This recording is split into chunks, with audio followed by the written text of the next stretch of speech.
দিনের পর মাস, মাসের পর বছর, বছরের পর যুগ এবং যুগের পর শতাব্দী, সময় এভাবেই হারিয়ে যায় অনন্তকালের অতল গহ্বরে। জীবন চলতে থাকে জীবনের মতো করে। জীবন যুদ্ধে বেঁচে থাকার জন্যে, ভালো থাকার জন্যে প্রতিদিনের লড়াই মানুষ আগেও করেছে, আজও লড়ছে। ইতিহাস সব জীবন যুদ্ধ, সেই সব রোজ নামচা মনে রাখুক বা না রাখুক, তবে জাতির জীবনে এমন দু একটা দিন আসে যা স্মৃতির মহিমায় উজ্জ্বল হয়ে থাকে, চিরভাস্বর হয়ে থাকে মনের মণিকোঠায়। তেমনি স্মৃতি বিজড়িত একটি দিন 21শে ফেব্রুয়ারি। প্রতি বছর ভাষা আন্দোলনের বেদনা মাখা স্মৃতি এবং সংগ্রামী চেতনার ধারাকে বহন করে 21শে ফেব্রুয়ারি আমাদের দ্বারে আগমন করে। এর সঙ্গে বাঙালির গৌরব ও রক্তে রঞ্জিত বেদনার ইতিহাস জড়িয়ে আছে। ঢাকার রাজপথ সেদিন রফিক, বরকত, জব্বর, শফিউর ও সালামদের রক্তে লাল হয়েছিল। মাতৃভাষার মর্যাদা অমর ও অক্ষয় রাখার জন্য এই তরতাজা প্রাণগুলো বিসর্জন দিতে হয়েছিল বলেই এই দিনটি রক্তে রাঙানো অমর 21। আর তাই আমার ভাইয়ের রক্তে রাঙানো 21শে ফেব্রুয়ারি আমি কি ভুলতে পারি? ছেলেহারা শত মায়ের অশ্রু গড়ায় ফেব্রুয়ারি আমি কি ভুলতে পারি? না, ভুলতে পারি না। পারি না বলেই ভাষা আন্দোলনের শহীদদের প্রতি আমাদের শ্রদ্ধাঞ্জলি, আমাদের বিশেষ টকশো আমার ভাইয়ের রক্তে রাঙানো 21। নমস্কার, আমি দীপেন আর আপনারা দেখছেন নিউজ ভ্যানগার্ড। 21শে ফেব্রুয়ারির এই বিশেষ পর্বে আজ আমার সাথে রয়েছেন ত্রিপুরা মধ্যশিক্ষা পর্ষদের প্রাক্তন সচিব তথা বিবিএমসির প্রাক্তন অধ্যাপক ডক্টর প্রত্যুষ দেব এবং বিশিষ্ট পরিবেশবিদ মোহনলাল বণিক। আপনাদের দুজনকেই স্বাগত আজকের এই বিশেষ টকশোতে। মোহনবাবু, প্রথমে আপনার কাছে আসি। দ্রুত পরিবর্তনশীল বিশ্বে আসলে নানান ধরনের একটা ধারণাই দ্রুত পাল্টে যাচ্ছে আমাদের। এখানে জানতে ইচ্ছে করে যে মাতৃভাষা বলতে আমরা কি বুঝবো? ধরুন কোন এক দম্পতি কলকাতা ছেড়ে লন্ডন চলে গেলেন, সেখানে তাদের নবজাতককে প্রথম থেকেই ধীরে ধীরে ইংরেজি ভাষা রপ্ত করালেন। সেক্ষেত্রে সেই শিশুটির মাতৃভাষা কি হবে? খুবই একটা জটিল প্রশ্ন আপনি উপস্থাপন করেছেন। আসলে প্রথমে আমাদের বুঝতে হবে ভাষাটা কি। মানুষের বাকযন্ত্র থেকে উৎপন্ন যে অর্থবহ ধ্বনি, সেটাকে বলা হয় ভাষা। এবং এই ভাষা যখন মুখে উচ্চারিত হয় তখন তাকে বলা হয় মৌখিক ভাষা, এবং সেটা যখন লিপিবদ্ধ করা হয় কাগজে কলমের মাধ্যমে তখন সেটাকে বলা হয় লিখিত ভাষা। আচ্ছা, এবার আপনি যে প্রশ্নটা করলেন মাতৃভাষা কাকে বলে এবং তার সাথে যে উদাহরণটা জুড়লেন, সেটাকে অনুধাবন করতে গেলে আমি চেষ্টা করব একটু অন্য জায়গা থেকে বিষয়টাকে ধরার জন্য। আচ্ছা, আমি আপনাকে বলি, এই পৃথিবীটা প্রকৃত পক্ষে একটা শাব্দিক পৃথিবী। এই পৃথিবীর সর্বত্র শব্দের খেলা সংগঠিত হয়। শহর, নগর, গ্রাম, বনাঞ্চল, সমুদ্র, সর্বত্র কিন্তু শব্দ একটা গুরুত্বপূর্ণ ভূমিকা পালন করে। এবং বাস্তুতান্ত্রিক পরিবেশ রক্ষার ক্ষেত্রে এই শব্দের একটা বিশেষ তাৎপর্যপূর্ণ ভূমিকা রয়েছে। তাহলে এই যে শব্দটা তিমি সমুদ্রে থাকে এবং গুচ্ছাকারে থাকে, এই যে গুচ্ছটা তাকে বলা হয় পড। এবার তিমি তার থ্রোট মাসুল, অ্যাবডোমিনাল মাসুলকে কন্ট্রাক্ট করে সে শব্দ উচ্চারিত করে। আচ্ছা, এই শব্দের মানেটা হচ্ছে তার বন্ধু বা বান্ধবীকে ইনভাইট করা, শত্রুকে হুমকি দেওয়া, পরিযান করা, খাবার আহরণ করা। এই যে বার্তাগুলি তার এই পদের অন্যান্য সদস্যরা বুঝতে পারে। আচ্ছা, তাহলে এইটা তার মাতৃভাষা। আচ্ছা, 2 নম্বর, ভাষা হলেই শব্দ উৎপন্ন হবে এমন কোনো কথা নেই। আচ্ছা, ঝুনাকির আলু জ্বলে, সে ঝুনাকি আলু সে কিন্তু তার শত্রুকে হুমকি জ্ঞাপন করে, তার বান্ধবীকে ইনভাইট করে, আচ্ছা, এবং অ্যাকর্ডিংলি বান্ধবী রেসপন্স করে। তাহলে এর ভাষাটা কিন্তু আলোক, নট সাউন্ড। তাহলে এটা তার এখানে ভাষা তাহলে আলো, এটা তার শব্দ নয়, মাতৃভাষা। শব্দ নয়। আচ্ছা, তেমনি ভাবে বসন্তকাল কোকিল কুহু কুহু ডাকে, এই কুহু কুহু ডাকের মাধ্যমে সে তার বন্ধু বান্ধবকে সার্চ করে, খুঁজে, আচ্ছা, বার্তা দেয় এবং একটা অঞ্চলে তার আধিপত্য জ্ঞাপনকে সে স্বীকৃত করে। তাহলে তার মাতৃভাষাটা হচ্ছে, যেটা অন্য কোকিল বুঝতে পারে, তার এই কুহু কুহু ডাক। আচ্ছা, তাহলে আমাদের ক্ষেত্রে মাতৃভাষা কোনটা হবে? আমাদের ক্ষেত্রে মাতৃভাষা বলতে আমি সহজভাবে যেটা বুঝি, সেটা হচ্ছে একটা নবজাতক শিশু মায়ের কাছ থেকে যে ভাষাটা প্রথম শুনতে পায়, আচ্ছা, অথবা শিশু মাকে যে শব্দটা ফিরিয়ে দিতে সক্ষম হয়, সেটাই তার মাতৃভাষা। আচ্ছা, সেটাকে যদি আরেকটু এনলার্জ করা যায়, সেটা হচ্ছে এইরকম, যে ভাষা শুনলে শিশুর মধ্যে তার পঞ্চ ইন্দ্রিয়ের সমষ্টিগতভাবে যে প্রতিক্রিয়া জেগে ওঠে, সেটা তার মাতৃভাষা। আমি আপনাকে একটা উদাহরণ দিচ্ছি। ছোটবেলায় এই দৃশ্য, তাহলে এই যে মানে এই যে বলা হয় যে মায়ের ভাষা, মানে একদম স্পষ্ট করে ছোট্ট করে বলা হয় যে মায়ের ভাষা মাতৃভাষা, আপনিও বললেন যে মার থেকে প্রথমে যে ভাষাটা শোনে, মায়ের থেকে যেটা জাত, আচ্ছা, সেটাই মাতৃভাষা। তাহলে এই উদাহরণ একটা দিই আপনাকে। সেটা হচ্ছে এরকম যে আপনি দেখবেন ছোটবেলা, আমার দৃশ্যটা আমি দেখিনি, আমার ভাই বোনের দৃশ্য দেখেছি। সে 8-9 মাসের শিশুটাকে মা যখন পা মেলে তাকে ঘুম পাড়াতো, তখন মা কিন্তু খুব সুন্দর করে ছড়া বলতো। সেরকম একটা উদাহরণ দিই। সে ছড়াটা হচ্ছে, খোকা ঘুমালো, পাড়া জুড়ালো, বর্গি এলো দেশে, বুলবুলিতে ধান খেয়েছে, খাজনা দেব কিসে। এইবার 9 মাসের শিশু, সে কিন্তু কিছু বুঝে না। দেখুন, সে খিলখিল করে হাসছে, হাত পা ছুটছে, তাহলে সে, তার মধ্যে একটা প্রতিক্রিয়া জেগে উঠেছে। আবার এই শিশুকে যদি আবার অন্য একটা রাইম শোনানো হয় ওই সময়ে, ধরুন, twinkle twinkle little star how I wonder what you are, শিশু মায়ের দিকে চেয়ে আছে, তুমি কি বলছো কিছু বুঝতে পারছি না। আচ্ছা, তাহলে প্রথমটা যেটাতে ইন্দ্রিয় গ্রাহ্য, তার যে প্রতিক্রিয়া, তাহলে প্রথমটা হচ্ছে তার মাতৃভাষা, আর দ্বিতীয়টা তার মাতৃভাষা হবে না, তবে সে প্রতিক্রিয়া দেবে, হয়তো কয়েকদিন তাকে এই অনুশীলনের মধ্যে দিয়ে যেতে হবে। তাহলে প্রথম যে ভাষা শুনে শিশুর মধ্যে স্বাভাবিক প্রতিক্রিয়া জেগে উঠে, সেটাই তার মাতৃভাষা। এবার আপনি যে উদাহরণটা দিলেন, হ্যাঁ, সেখান থেকে যদি আমি এখন ধরে নিই যে কলকাতা থেকে যদি কোনো বাঙালি দম্পতি লন্ডনে যায় এবং শুরু থেকেই নবজাত যদি সেখানে ইংলিশ শোনে, এখানে দেখুন একটু সহজ করে বলি, এটা তার মাতৃভাষা হবে না। আচ্ছা, সেটা সে অর্জিত ভাষা, অ্যাকোয়ার্ড ল্যাঙ্গুয়েজ। 2 নম্বর, সেটাকে কেন মাতৃভাষা বলা উচিত হবে না? কারণ কলকাতার পরিবেশে এমন হাজারো বিষয় রয়েছে যে বিষয়টা লন্ডনে নেই। তাহলে সে কিন্তু এইগুলি শেখা এবং জানা থেকে সে বঞ্চিত হবে। অতএব ওই ভাষাটা সে অর্জন করলো, কিন্তু সেটা মাতৃভাষা বলাটা হয়তো বা সঠিক হবে না। ওকে, আমি মোহনবাবুর এই কথার পরিপ্রেক্ষিতে আমি একটু কথা বলতে চাই। সেটা হচ্ছে, উনি ভাষা বা মাতৃভাষাকে উনি যেভাবে ব্যাখ্যা করলেন, আমি একটা পুরনো ইতিহাসের একটা পুরনো ঘটনা দিয়ে বিষয়টা ব্যাখ্যা করতে চাই। আচ্ছা, আমরা সবাই সম্রাট আকবরের নাম শুনেছি। সম্রাট আকবর একবার উনি শিক্ষা দীক্ষা নিয়ে কিছু ইনোভেটিভ কাজ করার একটা প্রবণতা তিনি দেখিয়েছিলেন।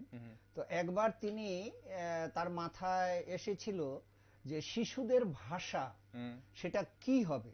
আচ্ছা, তো তার জন্য তিনি করলেন কি, 4টে নবজাতক শিশু নিলেন, 2জন শিশুকে 2জন এমন পরিচারিকার কাছে রাখলেন যারা কথা বলতে পারে না। আচ্ছা, আর 2জন শিশুকে রাখলেন আরো 2জন পরিচারিকার কাছে যারা কথা বলতে পারে। আচ্ছা, এবার বেশ কয়েক মাস পর, মানে যে বয়সটাতে, কয়েক বছর পর যখন যে বয়সটাতে ওরা কথা বলার ক্ষমতা অর্জন করে, তখন দেখা গেল ওই বোবা পরিচারিকা 2জনের কাছে যে 2টি শিশু ছিল, তারা কথা বলতে পারে না। আচ্ছা, হ্যাঁ, আর যে 2টি শিশু ওই কথা বলতে পারা পরিচারিকাদের কাছে ছিল, তারা ওই পরিচারিকাদের ভাষা শিখে নিয়েছে। আচ্ছা, তো এই ক্ষেত্রে আসলে মাতৃভাষাটাকে ব্যাখ্যা করা একটু জটিল। এই জন্য আমি বললাম যে তার জন্মগত ক্ষেত্রে যে স্থানিক পরিবেশ, সেই পরিবেশে শিশু যে ভাষা শেখে, সেটাই তার মাতৃভাষা হয়ে যায়। সেটা এখন তার নিজের মাই যদি অন্য কোনো ভাষা বলে, মা যদি নিজে অ্যাকোয়ার্ড ল্যাঙ্গুয়েজ বলে, যেমনটা মোহনবাবু বলছিলেন, তাহলে হয়তো সেটাই সে শিখবে এবং আগামী দিনে সেটাই মাতৃভাষা হয়ে যাবে, যদিও সেটা অরিজিনালি মানে সঠিকভাবে সেটা তার মাতৃভাষা নয়। অবশ্যই আজ 21শে ফেব্রুয়ারি আন্তর্জাতিক মাতৃভাষা দিবস, এবং আমরা আমাদের এই আলোচনায় আমরা অনেক কিছু আনতে চাইব। দুজন গুণী ব্যক্তি আমার সঙ্গে রয়েছেন। প্রত্যুষবাবু, এই যে প্রতিটি আন্দোলনেরই এক বা একাধিক কারণ থাকে, তো বাংলাদেশ অর্থাৎ তৎকালীন পূর্ব পাকিস্তানের যে ভাষা আন্দোলনের মূল উৎসটা কি ছিল? আচ্ছা, এটা আমরা সবাই জানি যে 1947 সালে দেশভাগ হয়েছিল আমাদের। হওয়ার পর ভারত পাকিস্তান এই দুটো জায়গা হয়। এখন পাকিস্তানের আবার দুটো অংশ, পূর্ব পাকিস্তান এবং পশ্চিম পাকিস্তান। তো এই যে যখন পাকিস্তান জন্ম নিল 1947 সালে, তারপর থেকে পাকিস্তানের যে শাসক, ওরা চাইছিল যে সেখানে উর্দু ভাষাই রাষ্ট্রভাষা হোক, সবাইকে উর্দুতেই কথা বলতে হবে, লিখতে হবে, পড়তে হবে। তার সঙ্গে ওদের মাথায় ছিল যে বাংলা ভাষাভাষী যে নাগরিকরা রয়েছে তাদের মধ্যে যদি কোনো বিরূপ প্রতিক্রিয়া দেখা দেয়, তাহলে সেটাকেও এটা ম্যানেজ করা বা সেটাকে নিয়ন্ত্রণ করার, যদি বিক্ষোভ দেখা দেয় তাকে নিয়ন্ত্রণ করার একটা কৌশল অবলম্বন করা প্রয়োজন। এই জন্য 1948-এর একেবারে গোড়ার দিকে পাকিস্তান সরকার এটা নীতি ঘোষণা করেছিল যে পূর্ব পাকিস্তান, মানে এখন যেটা আমাদের কাছে বাংলাদেশ, হ্যাঁ, যে পূর্ব পাকিস্তানে যে সমস্ত বাংলা ভাষাভাষী লোকেরা আছে তারা বাংলা ভাষাই ব্যবহার করবে, কিন্তু আরবি হরফে বাংলা ভাষাটা লেখা হবে। আচ্ছা, এই নীতি তারা ঘোষণা করেছিলেন। প্রকৃতপক্ষে এই জায়গা থেকেই কিন্তু প্রথম বিদ্রোহের সূচনাটা হয়, মানে উৎপত্তিটা এখান থেকে হয়। যে আরবি বাংলা হরফে, না, আরবি হরফে বাংলা ভাষা, ওকে, বাংলা হরফে না লিখে আরবি হরফে বাংলা লিখতে হবে। হ্যাঁ, বাংলা লিখতে হবে। আচ্ছা, তা এইটা ঘোষণা করার পর আস্তে আস্তে আন্দোলন তীব্র হতে থাকে। কোনোভাবেই এটাকে মেনে নিতে চাইছে না কেউ। এখন পূর্ব পাকিস্তানের তৎকালীন যে মুসলিম জনসংখ্যা ছিল তার 95% এই আরবি হরফের বিরোধিতা করেছিলেন। মানে বাংলা ভাষাভাষী মুসলিম যারা ছিলেন তার 95% এটার বিরোধিতা করেছিলেন। কারণ সমর্থনও ছিল, তাহলে 5% সমর্থন ছিল যারা ওই পশ্চিম পাকিস্তানের শাসক গোষ্ঠীর যারা, ওরা সমর্থন করেছিল। আর হিন্দু যারা বাঙালি তাদের একেবারে সবাই 100%ই তাদের দাবি ছিল যে না, বাংলা হরফেই বাংলা ভাষা আমাদের চালু রাখতে হবে। এই ঘটনাটা থেকে সূত্রপাত হয়ে আস্তে আস্তে সেটা বৃদ্ধি পেতে থাকে। এরপরে যখন দেখলো পাকিস্তানি শাসক গোষ্ঠী, যখন দেখলো যে না, এইভাবে আমরা আন্দোলন বাড়তে দিতে পারি না, আমাদের একটা শক্ত পদক্ষেপ নেওয়া দরকার, তখন পাকিস্তানের রাষ্ট্রশক্তি তারা ঘোষণা করার দিকে এগোতে থাকলো ধাপে ধাপে যে উর্দুই হবে আমাদের রাষ্ট্রভাষা এবং সবাইকে উর্দুতেই লিখতে হবে, এবং সেটা পশ্চিম পাকিস্তান, পূর্ব পাকিস্তান সব ক্ষেত্রেই একই রকম হবে, প্রযোজ্য হবে। হ্যাঁ, তখন পূর্ব পাকিস্তানে এইটার বিরুদ্ধে আন্দোলন তৈরি হতে লাগলো। এখন এই যে পূর্ব পাকিস্তান এটার বিরুদ্ধে আন্দোলন তৈরি হতে লাগলো, এর পেছনে শুধুমাত্র ভাষার যে বিষয়টা তাই কিন্তু ছিল না। পশ্চিম পাকিস্তানি শাসক গোষ্ঠী যেভাবে পূর্ব পাকিস্তানের লোকজনদেরকে নিয়ন্ত্রণ করার চেষ্টা করছিল, যেভাবে শাসন, শোষণ এবং পীড়ন করছিল, পূর্ব পাকিস্তানের লোকজন সেই শোষণ এবং পীড়ন থেকে মুক্তি চাইছিল। এখন মুক্তির জন্য ওরা সংগঠিত হতে শুরু করেছিল, এবং সেই সংগঠনটাকে জোরদার করার জন্য, তাদের কার্যকলাপটাকে জোরদার করার জন্য তারা 1952 সালের ভাষা আন্দোলন তারা করেছিল। এবং আপনি দেখবেন যে ইতিহাসের প্রেক্ষাপটে এই 1952 ভাষা আন্দোলন থেকেই কিন্তু বাংলাদেশের মুক্তিযুদ্ধের যে বাতাবরণ সেটা তৈরি হয়েছিল, এবং 1971-এ বাংলাদেশ সেই কাঙ্ক্ষিত লক্ষ্যে পৌঁছতে পারে। তাই যদি আমরা বলি যে বাংলাদেশের ভাষা আন্দোলনের প্রেক্ষিত, তাহলে সেই প্রেক্ষিতে নিজের ভাষা, নিজের মতো করে লিখতে পারা, পড়তে পারা, বলতে পারার অধিকার আদায় যেমন ছিল, ঠিক তেমনি পশ্চিম পাকিস্তানের শাসক গোষ্ঠীর বিরুদ্ধে যে শোষণ, পীড়নের, অত্যাচারের বিরুদ্ধে যে তাদের সংগ্রাম, সেটাও সেখানে শুরু হয়েছিল। তার জন্য এই সাংস্কৃতিক, মানে বলা হয় যে এটা সাংস্কৃতিক একটা আন্দোলন ছিল, যা আগামী দিনে গিয়ে সেটা একটা রাজনৈতিক আন্দোলনে পরিপূর্ণ রূপ নেয়। হ্যাঁ, একদম। এখানে একটু জানতে হয় যে এই যে ভাষা আন্দোলন, আপনি 1952 কথা বলছেন, 21শে ফেব্রুয়ারি কিভাবে গুরুত্বপূর্ণ, এখানে গুরুত্বপূর্ণ কেন? 21শে ফেব্রুয়ারি গুরুত্বপূর্ণ হচ্ছে এই কারণে, আপনার ভাষা আন্দোলনটা আমি তো বললাম 48-এর গোড়া থেকেই সেটা শুরু হয়েছিল। এটা তীব্রতা পেতে পেতে 1948 সালের মাঝামাঝি সময়ে পাকিস্তানের রাষ্ট্রীয় সরকার ঘোষণা করলো যে পাকিস্তানের রাষ্ট্রভাষা উর্দু। আচ্ছা। এবং তখন তার বিরুদ্ধে সেই জায়গাতে আপনার বিক্ষোভটা শুরু হলো, এবং তখন বাংলাদেশের মানে সমস্ত জনগণ, হিন্দু মুসলমান মিলিতভাবে তারা বাংলা ভাষার অধিকার আদায়ের জন্য তারা বিভিন্ন রকমের আন্দোলন, ছোটখাটো পরিসরে বিভিন্ন বিচ্ছিন্নভাবে বিভিন্ন জায়গায় বিভিন্ন আন্দোলন তারা তৈরি করতে শুরু করে। আচ্ছা। এবার 1951 পরবর্তী সময়ে তারা ঢাকাকে কেন্দ্র করে সারা বাংলাদেশের মধ্যে সেই আন্দোলনটাকে ছড়িয়ে দেওয়ার চেষ্টা করে। মূলত ঢাকা বিশ্ববিদ্যালয়ে যে ছাত্রছাত্রী, শিক্ষক শিক্ষিকা, তারাই এতে অগ্রণী ভূমিকা পালন করে। এবং 1952 সালে যখন এই ভাষা আন্দোলন তীব্রতা আরো বেশি লাভ করে, তখন ঢাকা শহরে, সমস্ত ঢাকা শহরে 15 দিনের জন্য 144 ধারা জারি করা হয়। আচ্ছা। 144 ধারা জারি করা হয় যাতে আন্দোলনকে দমিয়ে রাখা যায়।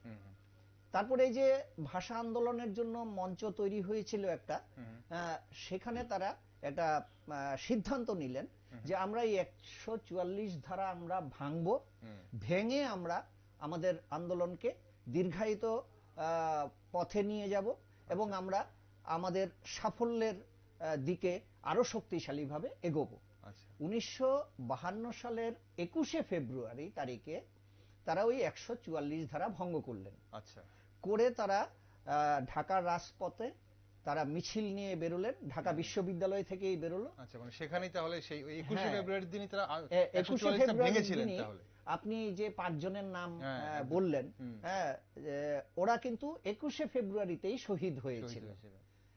ওই যে ভাষার জন্য শহীদ হয়েছিল 21 তারিখে ফেব্রুয়ারির, সেটাকে মাথায় রেখেই বাংলাদেশে 21শে ফেব্রুয়ারি এটা পালন করা হয়। ভাষা আন্দোলন 21শে ফেব্রুয়ারি গুরুত্বপূর্ণ এই জায়গাতে যে 21শে ফেব্রুয়ারি ওই দিনটাতেই আন্দোলন আরো আগে থেকে চলছিল, সেদিন সেই 144 দ্বারা ভঙ্গ করে এগিয়ে যাচ্ছিলেন এবং সেখানেই পুলিশের নির্বিচারে গুলি চালানো এবং সেই রক্তঝরা। 5 জন শহীদ হয়েছিলেন, কয়েকশো মানুষ সেই গুলিতে আহত হয়েছিলেন। ঠিক, আসবো আপনার কাছে আবার ভাষা আন্দোলন নিয়ে, 21শে ফেব্রুয়ারি নিয়ে আপনার কাছে জানবো আরো কিছু, কিন্তু একটু মোহনবাবুর কাছে যাই। মোহনবাবু, ভাষা নিয়ে যখন কথা হচ্ছে, সমাজ জীবনে এমন অনেক গুণীজনরা রয়েছেন যারা একাধিক ভাষায় স্বাচ্ছন্দ্য বোধ করেন। এখন কথা হচ্ছে যে অতিরিক্ত ভাষা শিক্ষা, মানে অতিরিক্ত ভাষার শিক্ষা কি মেধা বিকাশের ক্ষেত্রে একটা অন্তরায় হতে পারে বলে মনে করেন? মেধা শব্দের মানে তো হচ্ছে বোধ শক্তি। এই বোধ শক্তি সবার সমান হয় না। আচ্ছা। যারা উচ্চ মেধাবী মানুষ, তাদেরকে নিয়ে হয়তো আমাদের খুব বেশি আলোচনা করার সুযোগ নেই। সমস্যাটা হচ্ছে মধ্য মেধা এবং নিম্ন মেধার যারা অধিকারী, তাদের ক্ষেত্রে অতিরিক্ত ভাষা শিক্ষা সমস্যা সৃষ্টি করতে পারে এবং মেধা প্রকাশের ক্ষেত্রে অনেক ক্ষেত্রে অন্তরায় হয়ে দাঁড়াতে পারে। আমি একটা উদাহরণ দিই।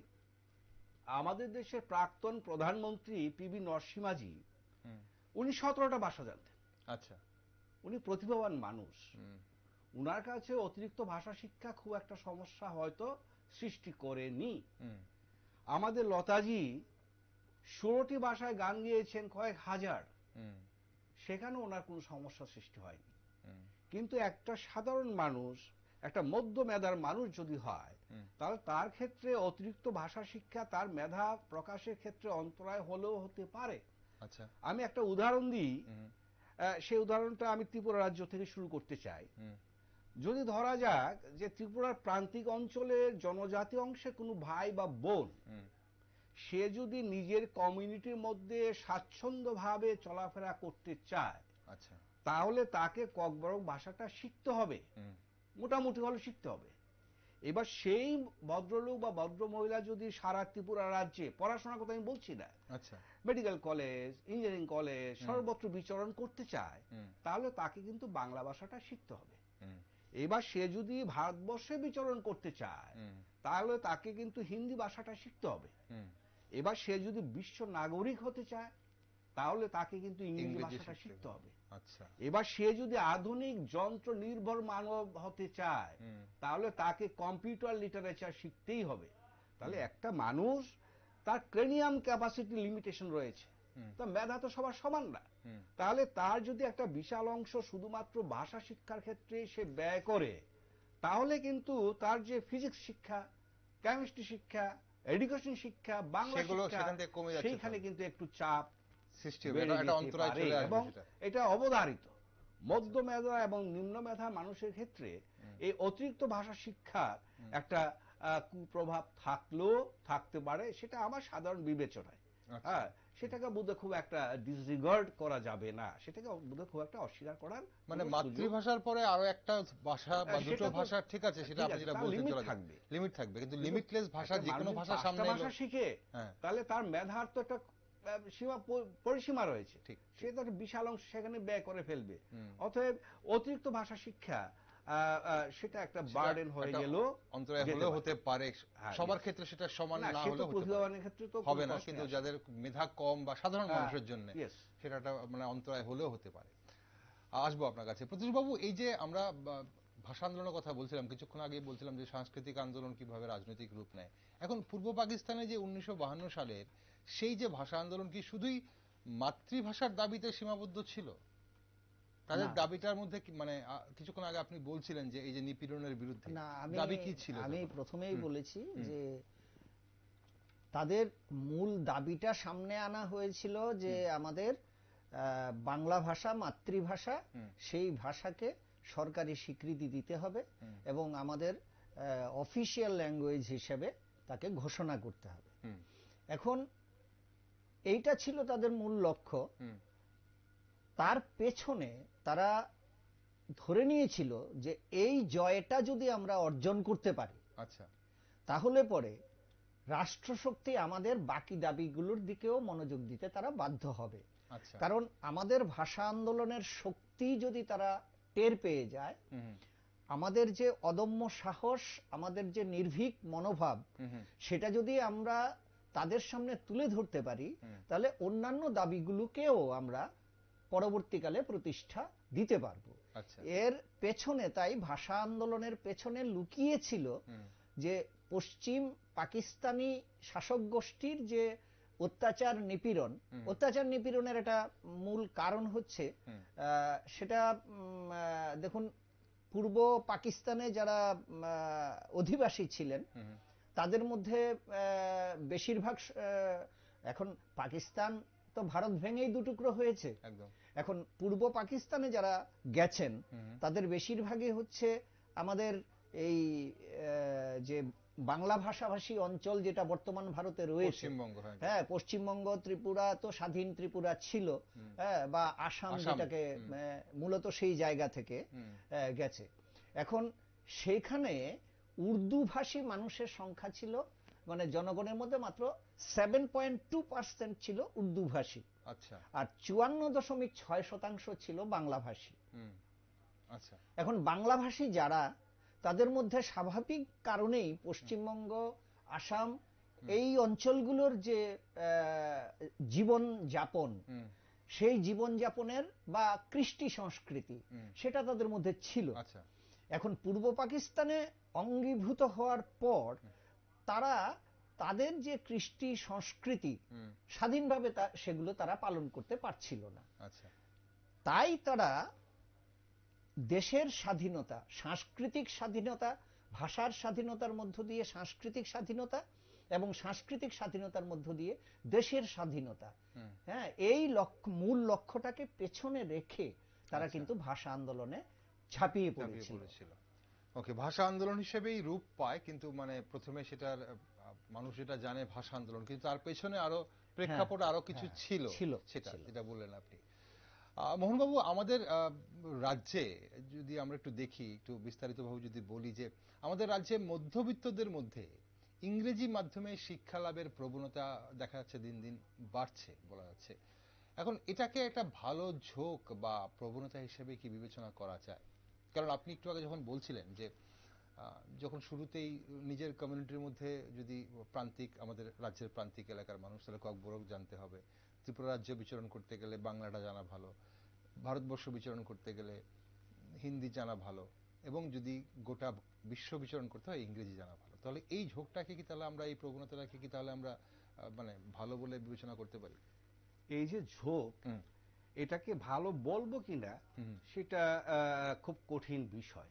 আচ্ছা। তবে ঝোঁকটা কিন্তু অনেকটা সত্যি।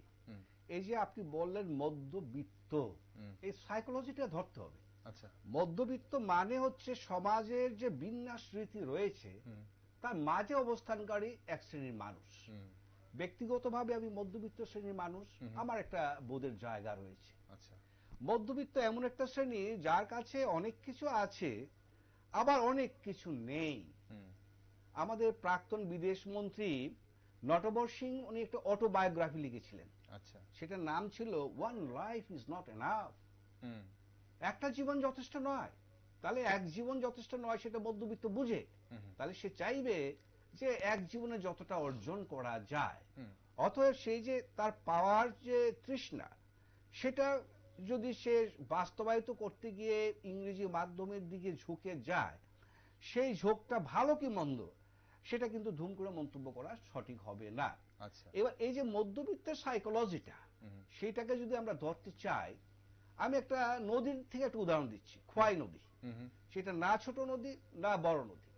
ধরুন কোন সাহিত্যিক যদি এই খোয়াই নদীর আত্মজীবনীটা লিখতে চায়, তাহলে আমি যা বলছি ধরে নিলাম সেরকম উনি লিখবেন, এটা আমার কল্পনা। আচ্ছা। খোয়াই নদী 18 মোড়া পাদদেশ থেকে উৎপত্তি লাভের পর সে প্রবাহিত হলো খোয়াই জেলার মধ্য দিয়ে। খোয়াই শহরে মাঝামাঝি এসে সে থমকে দাঁড়ালো ফর দ্য টাইম বিং। আমার এতদিনের জনগোষ্ঠী, আমার এতদিনের ভাষা, আমার এতদিনের পরিবেশ, আমি কি এটাকে ধরে রাখবো, না আমার সামনে দিগন্ত খোলা, আমি সেই দিকে ধাবিত হব? আচ্ছা।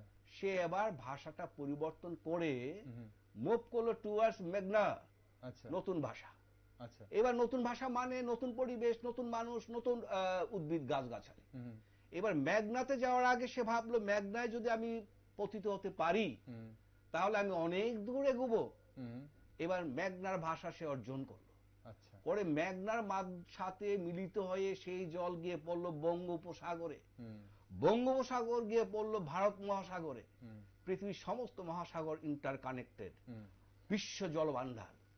খোয়াই নদীর জল, খোয়াই নদীর তো চাহিদা থাকতেই পারে যে আমি বিশ্ব জলভাণ্ডারের একটা উপাংশ হব। তাহলে মধ্যবিত্ত অংশের যে মানুষ, তিনি যদি ভেবে থাকেন যে আমি বিশ্ব নাগরিক হব, সেই নাগরিক হতে গেলে আমার যদি ইংরেজি মাধ্যমে পড়তে হয়, তাহলে তার এই পড়ার চাওয়ার ক্ষেত্রে এটাকে নেগেটিভ অ্যাপ্রোচ হিসেবে আমি ধরতে রাজি নই। এটাকে ভুল বলে বিবেচনা করা যাবে না। এবার এই যে ঝোঁকটা বাড়ছে কিনা, তাহলে সেটা পরিসংখ্যান আপনাকে বলবে। আচ্ছা। আমি ছোট্ট করে দুটো তিনটে পরিসংখ্যান ছোট্ট করে আপনার সামনে রাখছি। সেটা হচ্ছে এইরকম, পশ্চিমবঙ্গ মধ্যশিক্ষা পর্ষদ 2000 সাল মাধ্যমিক পরীক্ষার্থী ছিল 10 লক্ষ। 2000 সাল। 2001 সাল 10.2 লক্ষ, 2, দ্যাট ইজ 10,20,000। আচ্ছা। এবার বাড়তে বাড়তে বাড়তে 2015 সাল বেড়ে হলো 16 লক্ষ। আচ্ছা। এরপরে দেখা গেল গ্রাফটা এই পিকে ওঠার পর গ্রাফটা ধীরে ধীরে নামতে শুরু করেছে। 2024 ব্যাক টু 10 লাখ। আচ্ছা। তাহলে জনসংখ্যা যদি বাড়তে থাকে, গ্রোথ রেট যদি স্বাভাবিক থাকে, তাহলে 16 লক্ষ তো বেড়ে যাওয়ার কথা ছিল 17-18 লক্ষের ক্ষেত্রে জায়গায়, কিন্তু সেটা ড্রপ ডাউন করে 10 লক্ষ। তাহলে এই সময়ে যে বাড়ন্ত পপুলেশনের যে অংশটুকু মাধ্যমিক পরীক্ষার্থী হওয়ার কথা ছিল তার কোথায় গেল? আচ্ছা। They moves either in English medium school or Hindi medium school under the অন্য মিডিয়ামে গেছে, under the control of CBSE or ICSE. আচ্ছা। তাহলে এখানে একটা প্রবণতা আমরা খুঁজে পাচ্ছি, সেটাকে আরো বিশ্লেষণ করতে হবে, কিন্তু এখানে একটা প্রবণতা রয়েছে। এইবার দাদা যে পূর্ব বাংলার কথা বললেন, বাংলাদেশ 1912 খ্রিস্টাব্দ একটা ইংরেজি মাধ্যম স্কুল। আচ্ছা, সেই একটা ইংরেজি মাধ্যম স্কুলের নাম কি ছিল? সেন্ট ফ্রান্সিস জেভিয়ার স্কুল একটা। আচ্ছা, আর আজকে 2024 সাল 350 ইংলিশ মিডিয়াম স্কুল। আচ্ছা, অধুনা বাংলাদেশে? বাংলাদেশে আচ্ছা, 64টা জেলা, তাহলে প্রতি জেলায় 6টা করে ইংলিশ মিডিয়াম স্কুল, সরকারি বেসরকারি কিন্তু রয়েছে। এবং প্রতিটা স্কুলে যদি 1000 স্টুডেন্ট থাকে, তাহলে একটা জেলায় 6000 স্টুডেন্ট ইংলিশ মিডিয়ামে পড়াশোনা করছে সরকারি স্কুলে, apart from the private school. তাহলে সেইখানে একটা প্রবণতা বাড়ছে। এবার আমাদের রাজ্যের যদি পরিসংখ্যানটা দেখি, আচ্ছা, সেটা হচ্ছে এইরকম। 2017 সাল আমাদের মাধ্যমিক পরীক্ষার্থী ছিল 49,375। আচ্ছা, 49,375। 2018 49,000। আচ্ছা, কমে গেছে। 2019 ড্রপ ডাউন করলো 33,583। আচ্ছা, এই যে ড্রপ ডাউন করলো, তার মূল কারণটা হচ্ছে করোনা। হ্যাঁ, এটাকে স্বাভাবিক প্রবণতা বলা যাবে না। এবার 2020 সাল, it is also around 48 plus, that's around 49,000। তাহলে আমাদের রাজ্যে মধ্যশিক্ষা পর্ষদে মাধ্যমিকের স্টুডেন্টের সংখ্যাটা অলমোস্ট গত কয়েক বছর ধরে 49,000-এর কাছাকাছি ঘুরছে। কথা বোঝা গেল। এইবার আমাদের রাজ্যে কিছু ইংলিশ মিডিয়াম স্কুল খোলা হয়েছে, কিছু জায়গাতে বিদ্যাজ্যোতি প্রকল্প চালু হয়েছে। তার ইম্প্যাক্টটা কি হবে সেটা আরো 6-7 বছর আমাদেরকে অপেক্ষা করতে হবে, তাহলে বোঝা যাবে যে আমাদের রাজ্যে অ্যাকচুয়াল ট্রেন্ডটা কি, মানে ঝোঁকটা বাড়ছে কিনা, প্রবণতা বাড়ছে কিনা। মধ্যবিত্তদের মধ্যে এই যে ট্রেন্ডটা বাড়ছে, সেটা সমাজবিজ্ঞানীরা ইন্টারপ্রিট করবেন যে এটা কি ভালো ঝোঁক বাংলা ভাষার জন্য, সেটা কি ভবিষ্যতে কি হতে পারে। যদি if it is continued in future, Bengali literature will endangered। আমাদের বাংলা ভাষা কিন্তু বিপদের মুখে পড়তে পারে আজ থেকে 50-100 বছর পরে। সেদিন হয়তো আপনি আমি থাকবো না, কিন্তু বাংলা ভাষার জন্য খুব একটা শুভ বার্তা নয়। ঠিক, আমরা ঠিক, আপনি খুব সুন্দর একটা উদাহরণ দিলেন, বিশেষ করে যেই 3টে উদাহরণ আপনি দিলেন, বাংলাদেশের উদাহরণটা খুব মানে এই মুহূর্তে, যে 1912 সালে একটা মাত্র ইংলিশ মিডিয়াম স্কুল, আর আজ বলছেন 350 ইংলিশ মিডিয়াম স্কুল সরকারি তরফ থেকে, মানে সরকারি বলছে ইংলিশ শেখানোর জন্য। এখন সেখানে মাতৃভাষাকে কতটা গুরুত্ব দেওয়া হচ্ছে এবং ইংলিশ মিডিয়াম স্কুলগুলোতে, সেটা একটা কথা বলতে চাই। বাংলাদেশ হচ্ছে এমন একটা দেশ যার টোটাল পপুলেশনটা অলমোস্ট হোমোজেনিয়াস। 19% বাংলা ভাষা কথা বলেন, আর 2% রয়েছেন যারা বাংলা ভাষায় কথা বলতে পারেন, অত বেসিক্যালি বাঙালি নয়। সেই জায়গাতে এই ইংলিশ মিডিয়াম স্কুলের বারবারন্ত, সেটা কিন্তু রাষ্ট্র ব্যবস্থার কোন একটা লেখও না, কোন একটা ত্রুটিকে কিন্তু রিফ্লেক্ট, রাষ্ট্রই তো ব্যবস্থা করে দিচ্ছে। ঠিক, আসবো এই বিষয়টা, আর একটা খুব গুরুত্বপূর্ণ বিষয় জায়গাটায়। কিন্তু প্রতীশবাবু, আমরা এই যে আন্তর্জাতিক মাতৃভাষা দিবস বলছি আজকের দিন, আসলে বাংলা ভাষা এই 21শে ফেব্রুয়ারি বাংলা ভাষাকে ঘিরে আন্দোলন, এবং সেখানে বাংলাদেশে, কিন্তু সেটা আন্তর্জাতিক মাতৃভাষা দিবস কেন 21শে ফেব্রুয়ারি তারিখে চিহ্নিত মানে হয়? আসলে আন্তর্জাতিক প্রেক্ষাপটে ভাষাকে সবসময় বিচার করতে হয়। মোহনবাবু এতক্ষণ যে কথাগুলো বললেন, সেখানেও তিনি বললেন যে মানে আমাদের বিশ্বভুবনের নিরিখে আমাদের সন্তান সন্ততিরা এগিয়ে যাওয়ার জন্য তার মাতৃভাষা ছেড়ে বা মাতৃভাষার পাশাপাশি ইংরেজি ভাষাতে যায়, এবং বাংলাদেশে ইংলিশ মিডিয়াম স্কুল বাড়ছে বা আমাদের রাজ্যে বাড়ছে, এগুলো ঘটনাগুলিও তিনি উল্লেখ করেছেন। তো এখন ভাষার আরেকটা দিক হচ্ছে কি, আমাদের পৃথিবীতে বর্তমানে প্রায় ধরুন 6,000 থেকে 7,000 ভাষা রয়েছে গোটা পৃথিবীতে। এবং যারা ভাষাতাত্ত্বিক, যারা ভাষা নিয়ে গবেষণা করেন, তারা বলেছেন যে আগামী 10 বছরের মধ্যে এই 6,000 থেকে 7,000 ভাষার মধ্যে 50% ভাষা হারিয়ে যাওয়ার মুখে গিয়ে দাঁড়াবে। আচ্ছা, হ্যাঁ, এটা একটা ভয়ঙ্কর দিক। মানে আগামী 10 বছরের মধ্যে এমন কি হবে তাহলে? না, আগামী 10 বছরের মধ্যে হবে আমরা বুঝতে পারছি না, কারণ আমাদের রাজ্যের যে ভাষাগুলো রয়েছে সেই ভাষাগুলোর সবকটা ভাষা সম্পর্কে কিন্তু আমরা অবহিত নই। আমরা বাংলা, ইংরেজি, হিন্দি এগুলো নিয়ে অবহিত, কিন্তু আমাদের জনজাতিদের উপজাতিদের যে বিভিন্ন রকম সম্প্রদায় রয়েছে তাদের যে ভাষা সেইগুলোর কি অবস্থা সেই খবর কিন্তু আমরা অনেকেই রাখি না। ঠিক তেমনি পৃথিবীতে বিভিন্ন জনসংখ্যার লোকজন রয়েছে, জনগোষ্ঠী রয়েছে যাদের ভাষাগুলো মানে ব্যবহারের অপ্রতুলতার কারণে সেগুলো বিলুপ্তির মুখে এসে দাঁড়িয়েছে। তো এটা ভাষাতাত্ত্বিকরা বলছেন যে যেভাবে আমরা এগোচ্ছি ভাষার ক্ষেত্রেও যেভাবে বিশ্বগ্রাসী একটা বিশ্বায়নের বিশ্বগ্রাসী ক্ষুধা ভাষার ক্ষেত্রটাতেও যেভাবে আমাদের গ্রাস করে নিচ্ছে, সেই ক্ষেত্রে এই ছোটখাটো ভাষাগুলো যেটা আমরা ইতিহাসে মাৎসন্যায় আমরা পড়েছি যে বড় ভাষা ছোট ভাষাকে গিলে নিচ্ছে, হ্যাঁ, তো সেই রকম ভাবে হয়তো 50% ভাষা হারিয়ে যাবে আমাদের পৃথিবীর বুক থেকে। তাই ভাষা বিজ্ঞানীরা সবসময়ই সারা পৃথিবীর মাতৃভাষাগুলোকে বাঁচিয়ে রাখার জন্য, যতগুলো ভাষা আছে তাদেরকে বাঁচিয়ে রাখার জন্য, তাদেরকে সমৃদ্ধ করার জন্য তারা সবসময় তৎপর থাকেন। তো 21শে ফেব্রুয়ারি যখন 52 যে ভাষা আন্দোলন সেটা যখন 21শে ফেব্রুয়ারি হয়েছিল, তখন বাংলাদেশের পক্ষ থেকে ইউনেস্কোতে একটা আবেদন করা হয় যে আন্তর্জাতিক স্তরে মাতৃভাষাকে সুরক্ষিত করার জন্য একটা দিবস ধার্য করা হোক এবং সেই দিবসটা আমাদের 52 ভাষা আন্দোলনের 21শে ফেব্রুয়ারি করা হোক, এই দাবিটা রাখা হয়। এটা নিয়ে প্রচুর তর্ক বিতর্ক হয়, কিন্তু শেষ পর্যন্ত এটা ইউনেস্কোতে মানে সংখ্যাগরিষ্ঠ সদস্যের সমর্থনের ভিত্তিতে এটা সিদ্ধান্ত হয় যে 21শে ফেব্রুয়ারিতেই আন্তর্জাতিক মাতৃভাষা দিবস হবে এবং সারা পৃথিবীর বিভিন্ন প্রান্তে, পৃথিবীর সর্বত্র মাতৃভাষাকে টিকিয়ে রাখার জন্য এই দিনটিতে আমাদের আন্তর্জাতিক মাতৃভাষা দিবস আমরা পালন করব। এখন আমি আরেকটা জিনিস এখানে বলি যে আমাদের যে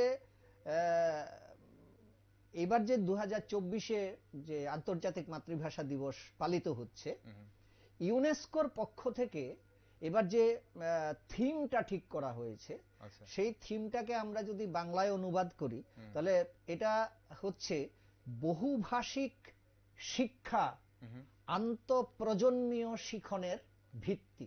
আচ্ছা, বহুভাষিক শিক্ষা আন্তঃপ্রজন্মীয় শিখনের ভিত্তি। আচ্ছা, হ্যাঁ, এখন মোহনবাবু বলেছেন যে অনেকগুলো ভাষা শেখার জন্য কোনো শিক্ষার্থীর উপর যদি আমরা চাপ তৈরি করি তাহলে সেক্ষেত্রে তার মানসিক স্থিরতা নষ্ট হতে পারে বা মানসিক স্বাস্থ্য বিঘ্নিত হতে পারে। এখন এই যে মাল্টিলিঙ্গুয়াল যে এডুকেশন, এইটার মানে কিন্তু এই নয় যে আমরা বহু ভাষা তাতে চাপিয়ে দেব। আচ্ছা, এর মধ্যে রয়েছে যে আমি আমার কর্মক্ষেত্রে বা আমার জীবনযাপনে যে যে ভাষাগুলো দরকার সেই ভাষাগুলো শেখার সুযোগ যাতে আমি পাই। আচ্ছা, আর সবচেয়ে বড় কথা হচ্ছে চাপিয়ে দেওয়ার ব্যাপারটা থাকবে না, ব্যাপারটা হবে যে শিক্ষার্থীর যদি আগ্রহ থাকে আমি স্বেচ্ছায় যেটা গ্রহণ করব, হ্যাঁ, যাতে শেখার সুযোগ পায়, যে কথাটা আমাদের নিউ এডুকেশন মানে ন্যাশনাল এডুকেশন পলিসি 2020-তে বলা হয়েছে। ওকে মোহনবাবু, এই যে সমাজ জীবনে আমরা যে বিষয়টা নিয়ে আলোচনা করছিলাম, আপনি যেটা একটু আগে বলছিলেন, এখন আমরা যদি সমাজ জীবনে প্রবাহমান ঘটনা দেখে মনে হচ্ছে যে মাতৃভাষার মাধ্যমে শিক্ষা লাভের গুরুত্বটা কিন্তু দিনে দিনে মানে হ্রাস পাচ্ছে ধীরে ধীরে।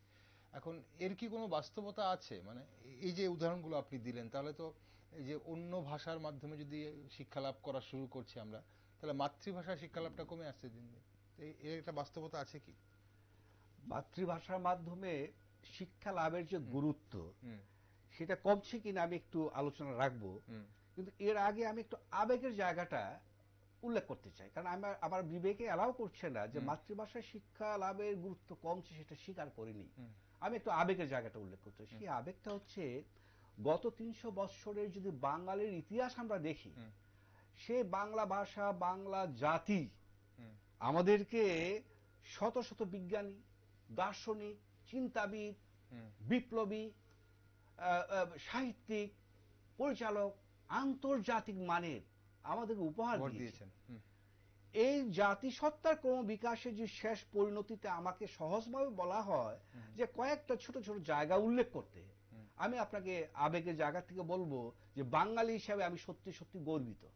এক নম্বর আবেগ, বিবিসি তার প্রতিবেদনে বলছে বিগত শতাব্দী সেরা 2 বাঙালির একজন হচ্ছে রবি ঠাকুর, যিনি প্রথম নন ইউরোপিয়ান হিসেবে নোবেল প্রাইজ পেয়েছিলেন সাহিত্যে। বিশ্বের দরবারে বাংলা সাহিত্যকে তুলে ধরেছিলেন যে বাঙালি। তিনি বাংলা ভাষায় পাননি, কিন্তু উনি তর্জমাটা ইংরেজিতে করেছেন। গীতাঞ্জলির তর্জমাটা ছিল ইংরেজিতে, সেটা তো ট্রান্সলেট করতেই হবে, কারণ সেখানে পুরো বিশ্বকে জানাতে গেলে বাংলা ভাষায় লিখে উনি বাংলা ভাষায় লিখে একটু দ্বিমত জায়গা আছে। উনি বাংলা সাহিত্যটাকে ট্রান্সলেট নিজের হাতে করেছিলেন, সেই কবিটা আমি দেখেছি। যখন আপনি সাবমিশন করবেন তখন তো সেটাকে সেই ট্রান্সলেশন করতেই হবে। গীতাঞ্জলি উনি নোবেল প্রাইজ পেয়েছিলেন। 2 নম্বর, শেখ মুজিবুর রহমান প্রথম বাঙালি যার নেতৃত্বে একটা জাতির এস্টাবলিশমেন্ট হলো, সেটা কম বড় কথা নয়। এবং জাতিসংঘে যিনি বাংলায় রাষ্ট্রসংঘে প্রথম বাঙালি যিনি বাংলায় বক্তব্য রেখেছেন, এ অহংকারের জায়গা আমাদের। 3 নম্বর, 2টি রাষ্ট্রের জাতীয় সঙ্গীত বাংলায় লেখা, লিখেছিলেন রবীন্দ্রনাথ ঠাকুর। একটি রাষ্ট্র আমরা পেয়েছি যার সংবিধানটা বাংলাতে লেখা, ট্রান্সলেশন রয়েছে, ট্রান্সক্রিপ্ট রয়েছে ইংরেজিতে, বাংলায় লেখা মূলত। আমরা সাউথ এশিয়ার 3 জন অর্থনীতিবিদ নোবেল প্রাইজ পেয়েছে, 3 জনই বাঙালি, অমর্ত্য সেন, অভিজিৎ বিনায়ক বন্দ্যোপাধ্যায়, মোহাম্মদ ইউনূস। আমরা বিশ্বকাপ ক্রিকেট খেলি, বাঙালি 11 জন যুবক জাতীয় সঙ্গীত বাংলায় লেখা সেটা গাইছে, 11 জন বাংলায় কথা বলছে। পৃথিবীর মানচিত্রে আমাদেরকে আন্তর্জাতিক স্বীকৃতি এনে দিয়েছে সেই বাংলা ভাষা। এখানেও বাংলা ভাষা খানিকটা শিক্ষার ক্ষেত্রে দেখা গেছে তার গুরুত্বটা সত্যি সত্যি খানিকটা কমছে বলেই মনে হয়। আমি আপনাকে তার কারণ 2-3টা উল্লেখ করতে চাই। দেয়ার আর 4 ফ্যাক্টরস বেসিক্যালি কেন গুরুত্বটা কমছে। যদি একটা ভাষাকে আমরা ইকোনমিক ক্রপ, অর্থনৈতিক ফসলে আমরা রূপান্তরিত করতে না পারি, তাহলে ওই দাদা যে বললেন ভাষা তাহলে হারিয়ে যেতে পারে। অর্থনৈতিক ক্রপ, বাংলা ভাষাকে আমরা শিল্পের ভাষা পরিণত করতে পারিনি, আমরা বিজ্ঞানের ভাষায় পরিণত করতে পারিনি, প্রযুক্তির ভাষায় পরিণত করতে পারিনি, বিচারালয়ের ভাষায় পরিণত করতে পারিনি। আমার মৃত্যু সার্টিফিকেট, আমার বার্থ সার্টিফিকেট, আমার citizenship card, all are recorded in English. তাহলে এই যে অর্থকরী ফসলে রূপান্তরিত করার কথা ছিল, সেইটাতে একটা চাপ বেড়ে যাচ্ছে, সেটাকে অস্বীকার করার কোনো উপায় নেই। 2 নম্বর, ভ্যালু অ্যাড করা। যে ভাষাতে আমরা ভ্যালু অ্যাড করতে না পারবো সেই ভাষা কিন্তু সারভাইবিলিটি নিয়ে কোয়েশ্চেন উঠবেই। আমি আপনার একটা উদাহরণ দিই। একজন ছাত্র বা ছাত্রী এমএ পাস করলো বাংলায়, তাহলে সে কত বছর পড়াশোনা করেছে? 17 বছর। বিএড করলো 2 বছর, কত বছর? 19। 4 বছর মিনিমাম ডক্টরেট করলো, 23 বছর। জীবনে 23টি বছর সে বাংলা নিয়ে পড়াশোনা করলো। সেই প্রতিভাবান ছাত্র বা ছাত্রী যদি তার কর্মসংস্থানের সুযোগ না পায়, তার পক্ষে এটা বলা সম্ভব না আরেকজনকে তুমি বাংলা নিয়ে পড়ো, তুমি বাংলা মিডিয়াম নিয়ে পড়ো। এই যে ভ্যালু অ্যাড করার কথা ছিল, সে ভ্যালু অ্যাড করা কিন্তু neither in West Bengal or in Bangladesh, সেটা সম্ভব হচ্ছে না। 3 নম্বর কারণটা আমি বলি, সেটা ব্রিটিশ লিগাসি। সেটা হচ্ছে প্রায় 100 বছর আগের একটি উদাহরণ। প্রমথনাথ বিশি একজন নামী সাহিত্যিক, উনি মেধাবী স্টুডেন্ট ছিলেন, একটা নামী পরিবারের সন্তান ছিলেন। উনি ইংরেজিতে স্নাতক লাভ করলেন কলকাতা বিশ্ববিদ্যালয় থেকে। এরপরে উনি ইচ্ছে করে বাংলায় এমএ করলেন সেম ইউনিভার্সিটি থেকে। এবার ইন্টারভিউ বোর্ডে গেলেন। যারা ইন্টারভিউ বোর্ডে ছিলেন তাদের মধ্যে 2-1 জন ওনাকে চিনতেন, ওনার মেধা জানতেন, ওনার পরিবার সম্পর্কে জানতেন। জিজ্ঞেস করছে তোমার বেসিক এডুকেশন কি? সে বলছে আমি ইংরেজিতে স্নাতক, তারপর আমি এমএ করেছি বাংলায়। বোর্ড বলছে এই সবার সামনে, আশুতোষ মুখোপাধ্যায় তখন কলকাতা বিশ্ববিদ্যালয়ের ভাইস চ্যান্সেলর, বলছে আশু মুখার্জির কাজটা দেখো, ইংরেজিতে স্নাতক, তাকে বাংলা এমএ করতে দিয়েছে। বলছে বাবা তুমি প্রথম যেটা বলছিলে সেটা বললেই তো হতো, পরেরটা না বললেও চলবে। দ্যাট ইজ চাকরি পাওয়ার ক্ষেত্রে তার ওই যে দ্বিতীয় মাস্টার ডিগ্রি করা বাংলাতে, সেটা না বললেও হতো। এটা কিন্তু দেখো 100 বছর আগের একটা ঘটনা। আমাদের এই প্রবণতা আজও কিন্তু খানিকটা আছে, পরিবর্তন হয়তো হয়েছে, কিন্তু এই প্রবণতা নেই তা নয়। আর 4 নম্বর কারণটা আমি একটু উল্লেখ করতে চাই, সেটা হচ্ছে যে এই যে জনসংখ্যাটা দ্রুতলে বাড়তে শুরু করেছে, মধ্যবিত্ত পরিবারের মধ্যে দেখছে অগ্রজরা যে পথ বেয়ে এগুচ্ছে, সে যা ভাবছে, যা করতে চাইছে তা নিয়ে কোনো সমস্যা নেই, কিন্তু তার এই দুইটা বিষয়ের প্রতি তার যে প্রতিক্রিয়া, অ্যাক্ট, ফলে মনোজগতে একটা সাইকোলজিক্যাল স্মগ, দুয়াশা তৈরি হয়ে যাচ্ছে। সে বুঝতে পারছে না মধ্যবিত্ত পরিবার কি করে, হোয়াট টু ডু আর হোয়াট নট টু ডু। এই সিচুয়েশনের কারণেও সে কিন্তু ওই মিডিয়ামটাকে খানিকটা চেঞ্জ করে নিতে বাধ্য হচ্ছে। মানে ওই সেই প্রতিযোগিতার ইঁদুর দৌড় আমরা সেটা তো আছে। ঠিক, অনুষ্ঠানের সময় ফুরিয়ে যাচ্ছে। একটা শেষ প্রশ্ন অবশ্যই প্রতুলবাবু আপনার কাছে আসবো, যে আমরা যেহেতু আজ আন্তর্জাতিক মাতৃভাষা দিবস নিয়ে কথা বলছি, একটু আলোকপাত চাইবো যে আমাদের পার্শ্ববর্তী রাজ্য আসামেও ভাষা নিয়ে আন্দোলন সংগঠিত হয়েছিল, সেই আন্দোলনের প্রেক্ষাপটটা কি ছিল, যদি ছোট্ট করে বলুন, সময় খুব বেশি নেই আমাদের হাতে। না, আমাদের পার্শ্ববর্তী রাজ্য আসাম, মূলত ভাষা আন্দোলন হয়েছিল আসামের বরাক উপত্যকায়, এবং একবারে স্থানিক ভাবে যদি চিহ্নিত করতে চাই সেটা শিলচরে। তো সেখানে হয়েছিল আন্দোলনের সূত্রপাতের যে বিষয়টা ছিল যে গোটা আসাম রাজ্যে অসমীয়া ভাষা ছিল প্রশাসনের বিভিন্ন জায়গায়, এবং সমস্ত রকম সরকারি কার্যক্ষেত্রে অসমীয়া ভাষার প্রাধান্য ছিল, এবং মূলত বরাক উপত্যকায় বাঙালি মানে বাংলা ভাষাভাষী লোকেদের সংখ্যা ছিল অধিক। তো তাদের উপরও জোর করে অসমীয়া ভাষা চাপিয়ে দেওয়া হয়েছিল, এবং বরাক উপত্যকার বাংলা ভাষাভাষী নাগরিকরা দীর্ঘ সময় ধরে তারা দাবি করে আসছিলেন যে আমাদের বাংলা ভাষাকেও স্বীকৃতি দিতে হবে, আমরা যারা বাংলা ভাষাভাষী আমাদেরকে বাংলা ভাষা সরকারিভাবে ব্যবহারের, লেখাপড়া করা থেকে শুরু করে আমাদের সরকারি সমস্ত কাজকর্মে বাংলা ভাষা ব্যবহার করার অধিকার দিতে হবে। 1960 সালের 21শে জুন শিলচরে নিখিল আসাম বাংলা ভাষা সম্মেলন বলে একটা সম্মেলন হয়েছিল।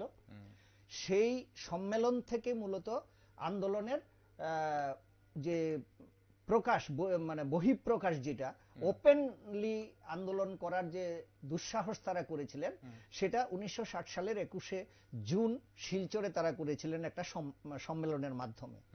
সেই আন্দোলনের পরিপ্রেক্ষিতে 1961 সালের 19শে মে আপনার শিলচর যে রেল স্টেশন, সেই রেল স্টেশন সংলগ্ন এলাকায় তারা আইন অমান্য আন্দোলন করেন, তাদের ভাষার দাবিতে মিছিল নিয়ে বেরোন, এবং সেখানে তারা পুলিশের গুলিতে 11 জন তার মধ্যে নিহত হন। এবং সবথেকে উল্লেখযোগ্য ব্যাপার হচ্ছে যে এই প্রথম ভাষা আন্দোলনে একজন মহিলা, কমলা ভট্টাচার্য নামে একজন মহিলা, তিনি শহীদ হয়েছিলেন আমাদের সেই শিলচরের ভাষা আন্দোলন। তাই দাবি উঠেছিল যে আসামের যে শিলচর রেল স্টেশন তাকে ভাষা শহীদ রেল স্টেশন হিসেবে চিহ্নিত করার, কিন্তু সেটা এখনো করা হয়ে ওঠেনি, এখনো মানা হয়নি। হ্যাঁ, তো এখনো কিন্তু শিলচরের মানুষ সেই 19শে মেকে ওরা 21শে ফেব্রুয়ারির মতোই গুরুত্ব দিয়ে ওরা পালন করে, ভাষা দিবস হিসেবে পালন করে। ঠিক, অনুষ্ঠানের সময় ফুরিয়ে যাচ্ছে, একদম ফুরিয়ে গেছে বললেই হয়। মোহনবাবু, একটা শেষ প্রশ্ন আপনার কাছে। আমরা ভাষা নিয়ে অনেক কিছু আলোচনা করছিলাম, আরো কিছু আলোচনা করা যেত যদি সময় পারমিট করতো, কিন্তু বর্তমান সময়কালে দাঁড়িয়ে আজকের পৃথিবীতে আপনার কি মনে হয় 21শে ফেব্রুয়ারি কতটা প্রাসঙ্গিক? 21শে ফেব্রুয়ারি প্রাসঙ্গিক কতটুকু, সেটাকে যদি আমরা বুঝতে চাই আমি সহজভাবে, সেটা হচ্ছে এইরকম যে 21শে ফেব্রুয়ারি গত 72 বছরে তার রং রূপ পাল্টেছে। 1952 সালের 21শে ফেব্রুয়ারি, তার থেকে 1972 সালের মার্চ মাস বাংলাদেশ স্বাধীনতা লাভ, সেই সময় তার যে গতি ছিল, 1972 সাল থেকে শুরু করে 1975 সালের 15ই আগস্ট মুজিবুর রহমানের হত্যা, বাংলাদেশে 21শে ফেব্রুয়ারি গুরুত্বের একটা পরিবর্তন ঘটে যায়। তার উত্তরকালে এরশাদ শাসন, স্বৈরাচারী শাসন, এর পরবর্তী সময় টিল ডেট এই 21শে ফেব্রুয়ারির রূপের মধ্যে আমরা পরিবর্তন দেখতে পাই। বাংলা জাতিসত্তা, বিশেষ করে বাংলাদেশের যে 21শে ফেব্রুয়ারি যে আন্দোলন, সেই আন্দোলনের তো নানা তাৎপর্য। এক নম্বর তাৎপর্য হচ্ছে সাংস্কৃতিক বিবর্তন, সাংস্কৃতিক আন্দোলন। সমাজের বিভিন্ন অংশের মানুষ সাংস্কৃতিক কর্মযজ্ঞে জড়িয়ে পড়ে, কেউ গান, কেউ আবৃত্তি, কেউ গণসঙ্গীত। মানুষকে আন্দোলিত করার যে একটা প্রয়াস, সেটা একটা প্রথম তার ক্যারেক্টার। 2 নম্বর হচ্ছে এই 21শে ফেব্রুয়ারিকে কেন্দ্র করে কমে কমে একটা কিউম্যালেটিভ ফোর্স দ্রুত সেটা অগ্রসর হতে হতে একেবারে স্বাধীনতা আন্দোলন, লক্ষ শহীদের ইতিহাসে রাঙা সেই স্বাধীনতা আন্দোলনের সফল অভিযান। 3 নম্বর হচ্ছে এই মানুষকে সংঘবদ্ধ হতে শিখিয়েছে। আক্রমণ যদি আসে তাকে সংঘবদ্ধভাবে মোকাবেলা করতে হবে, সেটা বাঙালি জাতি সেদিন শিখতে পেরেছে। 4 নম্বর হচ্ছে ধর্মীয় যে উন্মাদনা ছিল মুসলিম লীগের আন্ডারে, সেই ধর্মীয় উন্মাদনাটা অনেকটা কমে গিয়ে অল আর কনভার্টেড ইনটু আওয়ামী লীগ, যারা অনেকটা নিউট্রাল। সেটা একটা বিরাট অ্যাচিভমেন্ট।